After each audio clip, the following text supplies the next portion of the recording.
Assalamualaikum warahmatullahi wabarakatuh.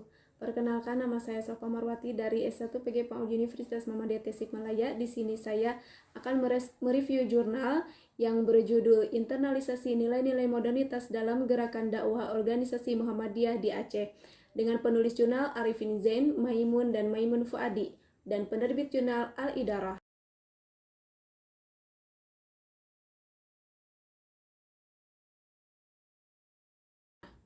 Di sini saya akan membahas 3 kerangka yang diinternalisasi nilai-nilai modernitas dalam gerakan dakwah organisasi Muhammadiyah di Aceh. Yang pertama, sejarah dan program kerja. Kedua, bentuk-bentuk internalisasi nilai-nilai modernitas dalam gerakan dakwah. 3, faktor penghambat gerakan dakwah. Sejarah dan program kerja organisasi Muhammadiyah Aceh. Sejarah Muhammadiyah di Aceh. Organisasi Muhammadiyah pertama kali masuk ke Aceh, tepatnya Kutaraja pada tahun 1923, dibawa oleh bekas sekretaris Muhammadiyah cabang Betawi S. Jaja Sukarta yang pindah ke Kutaraja dan bekerja pada perusahaan jawatan kereta api Aceh. Karena keadaan waktu itu belum memungkinkan untuk mendirikan sebuah cabang. Karena personalia pengurus belum ada, maka baru dapat didirikan pada tahun 1927. Yang kedua, ada program kerja Muhammadiyah Aceh.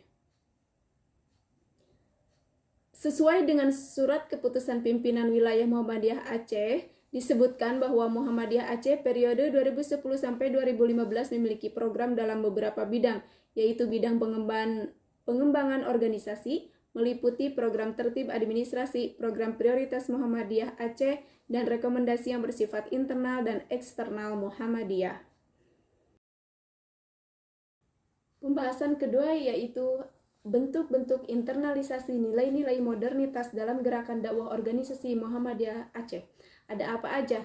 Pertama yaitu pada bidang pendidikan, di mana sektor pendidikan yang merupakan salah satu bidang yang menjadi fokus utama Muhammadiyah, baik untuk tingkat Aceh maupun pada tingkat nasional.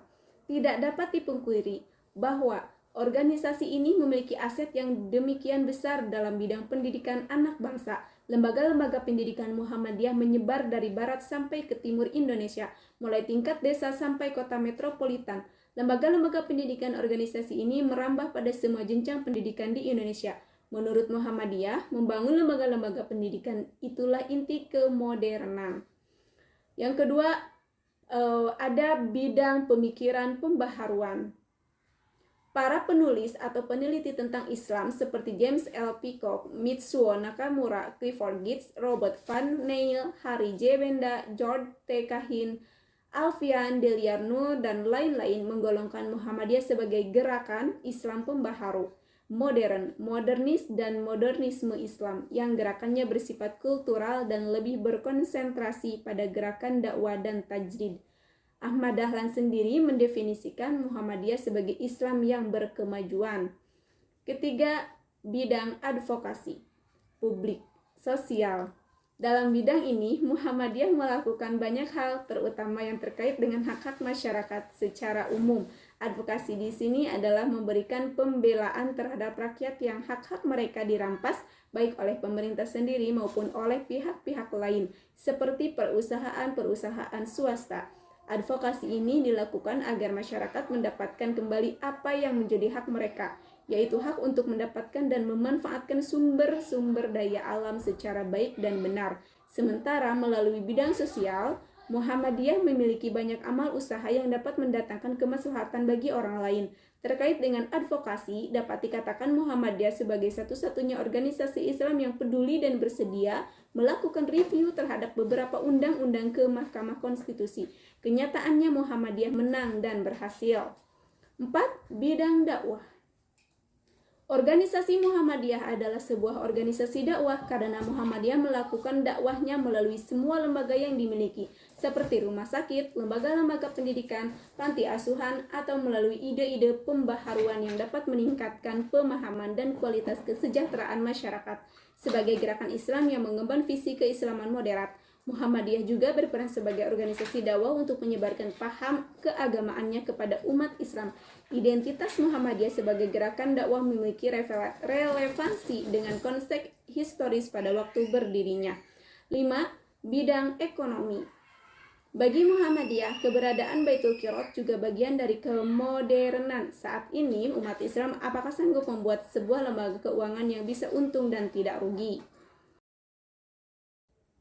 Pembahasan yang ketiga yaitu faktor penghambat gerakan dakwah organisasi Muhammadiyah di Aceh. Di sini ada dua faktor, yaitu pertama faktor internal. Faktor internal diantaranya terbatasnya sumber daya manusia, masih lemahnya pemahaman kader-kader tentang ideologi kemuhammadiyahan, keislaman, dan lemahnya kemampuan berkomunikasi hingga tidak mampu berkomunikasi dan membaca apa yang diinginkan oleh masyarakat.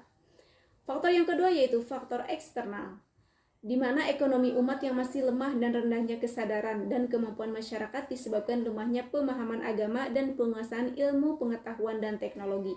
Lebih jauhnya lagi, tantangan dakwah yang dihadapi oleh organisasi Muhammadiyah di Aceh juga sangat terkait. Yang pertama dengan benci roman, yang mana masyarakat merasa alergi ketika mendengar apapun tentang Muhammadiyah. Kedua, Muhammadiyah dalam berdakwah jelas pegangannya, yaitu Al-Quran dan Sunnah. Sedangkan pada saat itu menabrak tradisi masyarakat yang telah mapan. Alhamdulillah, presentasi kali ini telah saya sampaikan. Terima kasih atas perhatiannya. Wassalamualaikum warahmatullahi wabarakatuh.